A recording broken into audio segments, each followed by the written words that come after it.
ಭಾರತೀಯ ಜನತಾ ಪಕ್ಷದ ರಾಜ್ಯ ಅಧ್ಯಕ್ಷರಾದಂಥ ಸನ್ಮಾನ್ಯ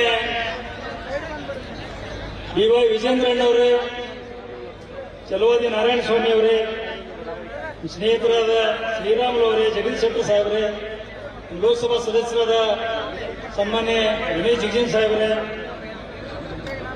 ಇನ್ನುಳಿದ ಎಲ್ಲ ಜಿಲ್ಲೆಯ ಶಾಸಕರೇ, ಮಾಜಿ ಶಾಸಕರೇ, ಮಾಜಿ ಸಚಿವರೇ, ಜಿಲ್ಲೆಯ ಪಕ್ಷದ ಅಧ್ಯಕ್ಷರೇ, ಎಲ್ಲ ಪದಾಧಿಕಾರಿಗಳೇ ಸೇರಿದ ಎಲ್ಲ ಆತ್ಮೀಯ ಬಂಧುಗಳೇ, ಇವತ್ತು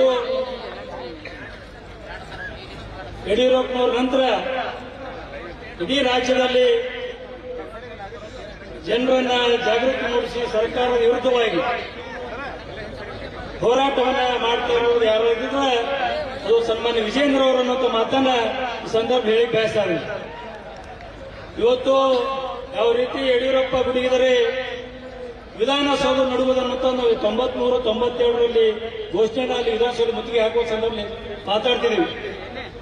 ಆ ಘೋಷಣೆ ಮತ್ತೆ ಮೊಳಗ್ತಾ ಇದೆ. ವಿಜೇಂದ್ರ ಅವರು ಗುಡುಗಿದರೆ ಕಾಂಗ್ರೆಸ್ ಸರ್ಕಾರ ನಡುವುದು ಅನ್ನೋಂಥ ಮಾತನ್ನ ಘೋಷಣೆಯಲ್ಲಿ ಈ ಸಂದರ್ಭ ಹಾಕಲಿ ಬಯಸ್ತಾ ಇದೆ. ಇವತ್ತು ಹೆಚ್ಚಿನ ಮಾತನಾಡೋದು ಎಲ್ಲ ಮುಖಂಡರು ಮಾತನಾಡೋರಿದ್ದಾರೆ. ಅದು ನಮ್ಗೆ ಸ್ವಲ್ಪ ಕಂಡೀಷನ್ ಹಾಕ್ಯಾರ, ಯಾರಿಗೆ ಏನೋ ಅನ್ಬಾರ್ದು ಅಂತೇಳಿ ಯಾರಿಗೇನು ಅನ್ನಂಗಿಲ್ಲ. ಅದು ಬಿಟ್ಟರೆ ಭಾಷಣೆ ಬರಂಗಿಲ್ಲ. ಅಷ್ಟು ದೊಡ್ಡತನ ನಮ್ಮ ವಿಜೇಂದ್ರ ರಾಜ್ಯಾಧ್ಯಕ್ಷರು ಸ್ಪಷ್ಟ ವಾರ್ನಿಂಗ್ ಮಾಡ್ಯಾರ. ಬರೀ ಪಕ್ಷದ ಬಗ್ಗೆನೇ ಅಷ್ಟೇ ಹೇಳಬೇಕಪ್ಪ ನೀನು ಅಂತ ಹೇಳ್ಯಾರ. ಅದಕ್ಕೆ ನಾನು ಯಾರಿಗೇನು ಅನ್ನಂಗಿಲ್ಲ. ಇವತ್ತು ವಿಜಯಪುರ ಜಿಲ್ಲೆಗೆ ಸನ್ಮಾನ್ಯ ಯಡಿಯೂರಪ್ಪನವರು ಬಹಳಷ್ಟು ದೊಡ್ಡ ಕೊಡುಗೆ ಇದೆ. ಕೆರೆ ನೀರು ತುಂಬಿಸುವ ಯೋಜನೆ ಸರ್ವೆ ಶಂಕುಸ್ಥಾಪನೆ ಇದೇ ದರ್ಬಾರ್ ಹೈಸ್ಕೂಲ್ನಲ್ಲಿ ಯಡಿಯೂರಪ್ಪನವರು ಫೈನಾನ್ಸ್ ಮತ್ತು ಉಪಮುಖ್ಯಮಂತ್ರಿ ಇದ್ದಾಗ ಆಗಿದ್ದು. ಅದು ಆದ ನಂತರ ಮುಖ್ಯಮಂತ್ರಿ ಆದ ನಂತರ ಜಿಲ್ಲೆಯ ನೀರಾವರಿ ಬಹುದಿನದ ಕನಸು ಈ ಜಿಲ್ಲೆಯ ಕಾಂಗ್ರೆಸ್ ಇವತ್ತಿನ ಮಂತ್ರಿಗಳಿಗೆ ಅದು ಈಡೇರಲಿಲ್ಲ.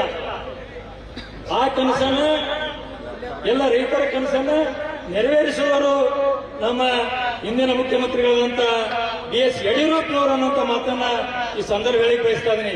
ಅದರಂತೆ ನಾವು ಶಾಸಕನಿದ್ದಾಗ ಒಂದು 100 ಕೋಟಿ ರೂಪಾಯಿ ಹಾಗೂ ಎರಡನೇ ಸಲ 150 ಕೋಟಿ ರೂಪಾಯಿಗಳ ಒಂದು ಕೊಡುಗೆಯನ್ನು ಬಿಜಾಪುರ ಅಭಿವೃದ್ಧಿ ನಗರ ಅಭಿವೃದ್ಧಿಗೆ ಕೊಟ್ಟಿರ್ತದೆ.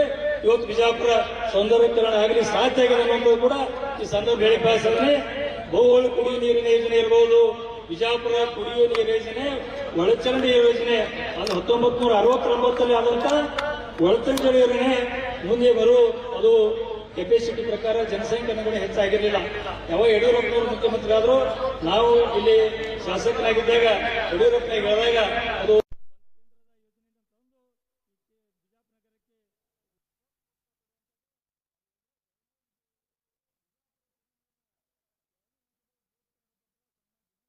ಅದನ್ನು ಬಹಳಷ್ಟು ಸಲ ಕೇಳೀನಿ. ಅದು ಆದ ನಂತರ ಜನಸಂಖ್ಯೆ ಹೆಚ್ಚಾದಾಗ ಮೂರನೇ ಒಂದು ಹಂತದ ನೀರು ಈ ಟಾಕಿಗಳು ಎಲ್ಲ ಆಗಾಕ ಯಾರಣ ಅಂದ್ರೆ ಸನ್ಮಾನ್ಯ ಬಿಜೆಪಿ ಸರ್ಕಾರ ಇದ್ದಾಗ ಯಡಿಯೂರಪ್ಪನವರು ಮಾತನ್ನ ಈ ಸಂದರ್ಭ ಹೇಳಿ ಇವತ್ತು ಜನಾಕ್ರೋಶ ಯಾತ್ರೆ ವಿಜಯಪುರ ಜಿಲ್ಲೆಯಲ್ಲಿ ಅತ್ಯಂತ ಯಶಸ್ವಿಯಾಗಿದ್ದಕ್ಕಾಗಿ ಇವತ್ತು ಏನು ಸರ್ಕಾರದ ಕಿತ್ತೊಗೆಯಬೇಕು ಅನ್ನೋ ಸಂದೇಶವನ್ನ ಇವೆಲ್ಲ ಬಿಜಾಪುರ ಜಿಲ್ಲೆ ಕೊಟ್ಟಿದ್ರಿ. ಇವತ್ತು ಏನು ಒಂದು ಸಂದೇಶ ಬರುವಂತ ದಿನಮಾನಗಳಲ್ಲಿ ಮುಂದಿನ ದಿನಮಾನಗಳಲ್ಲಿ ಮತ್ತೆ ಸರ್ಕಾರ ಈ ರಾಜ್ಯದಲ್ಲಿ ಭಾರತೀಯ ಸರ್ಕಾರ ರಚನೆ ಆಗ್ತದೆ ಅನ್ನುವಂಥ ವಿಶ್ವಾಸ ಇವತ್ತು ಬಿಜಾಪುರದಿಂದ ಜಿಲ್ಲೆಯಿಂದ ಮೂಡಿದೆ ಅನ್ನುವಂಥ ಮಾತನ್ನ ಈ ಸಂದರ್ಭದಲ್ಲಿ ಹೇಳಿ ಇವತ್ತು ನನ್ನ 2 ಮಾತಿಗೆ ವಿರಾಮ ಹೇಳ್ತೀನಿ. ಜಯ